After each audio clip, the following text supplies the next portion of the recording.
देखिए लफुआ ट्रोलिंग निकल गया हुआ है हमरे मार के साथ सुमित सतीश रैना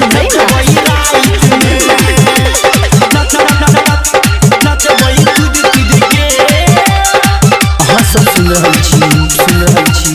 पहले दीवाना के आवाज चालू कर जनरेटर रे अच्छा हसुना ऑपरेटर रे चालू कर जनरेटर रे सुना ऑपरेटर रे हमारा मालिक के शादी छै का रात में छै का रात में ई कहली रे तो हमारा माल के बियाह छै नचबै रात में तो हमारा माल के बियाह छै रे नचबै रात में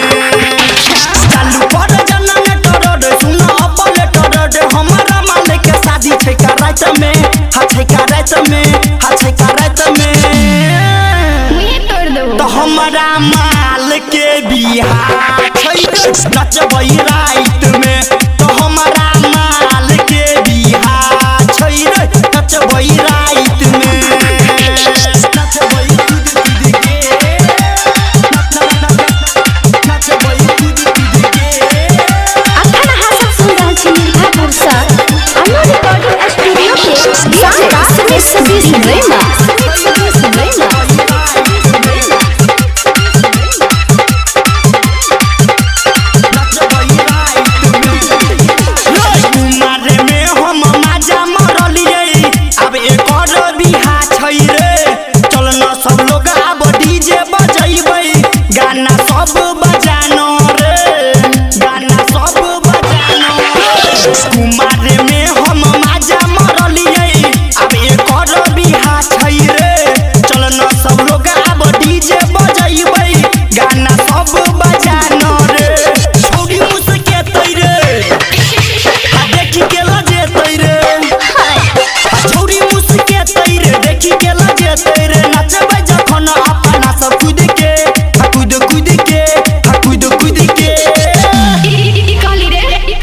हमारा माल के बियाह छै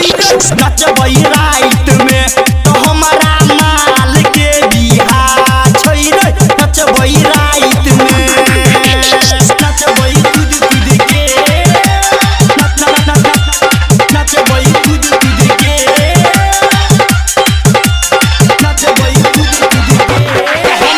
डीजे सुमित सतीश रैना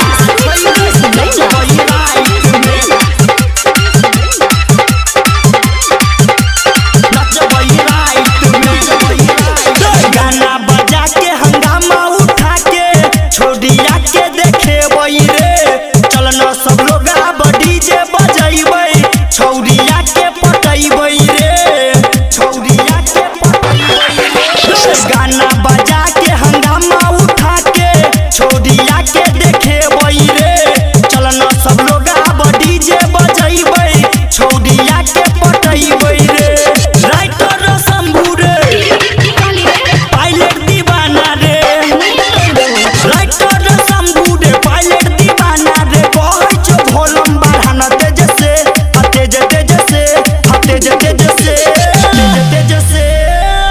तो हमारा माल के बियाह छै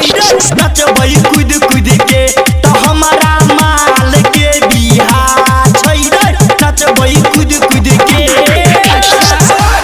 गर्दा उड़ा दी रे भाई साहब अनु रिकॉर्डिंग स्टूडियो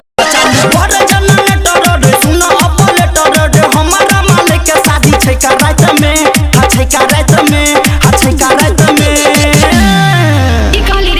तो हमारा माल के बियाह